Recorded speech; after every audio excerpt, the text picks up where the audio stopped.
ഈ വാർത്ത നിങ്ങൾക്കായി സമർപ്പിക്കുന്നത് ഇത് ഉപയോഗിച്ചാൽ മതി. ഹരിതാറ്റം ദഹനത്തിനും ആരോഗ്യത്തിനും ബെസ്റ്റാ.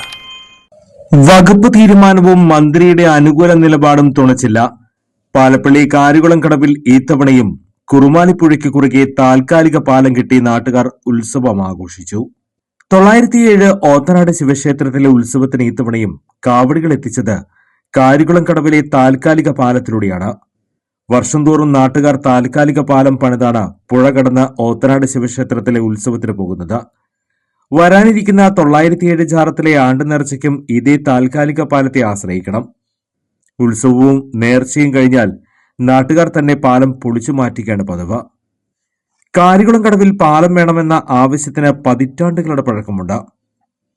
1976 മുതൽ ഇവിടെ പാലത്തിനായി നിവേദനങ്ങൾ നൽകി വരുന്നുണ്ട്. കൂടാതെ സി രവീന്ദ്രനാഥ് MLA ആയിരിക്കുമ്പോൾ നടത്തിയ ഇടപെടലുകളും വലിയ പ്രതീക്ഷയായിരുന്നു. പാലം പണിയാൻ പൊതുമരാമത്ത് വകുപ്പ് ബ്രിഡ്ജ് വിഭാഗം കമ്മീഷണറുടെ ഉത്തരവുണ്ടായിട്ടും തുടർ നടപടി ഉണ്ടായില്ല. നാട്ടുകാർക്ക് അമ്പലത്തിലേക്കും കന്നാറ്റുപാടം സ്കൂൾ, കോടാലി, കൊടകര, അതിരപ്പള്ളി തുടങ്ങിയ ഭാഗങ്ങളിലേക്കുള്ള എളുപ്പമാർഗമാണ് കാരികുളം കടവിലെ പാലം. പാലം യാഥാർത്ഥ്യമായാൽ കാരികുളംകാർക്ക് 15 മിനിറ്റ് കൊണ്ട് കന്നാറ്റുപാടത്തേക്കും 20 മിനിറ്റ് കൊണ്ട് കോടാലിയിലേക്കും എത്താനാകുമെന്നും അടിയന്തരമായി പാലം പണിയണമെന്നും പൊതുപ്രവർത്തകരായ സുരേഷ് ചെമ്മനാടൻ ആവശ്യപ്പെട്ടു.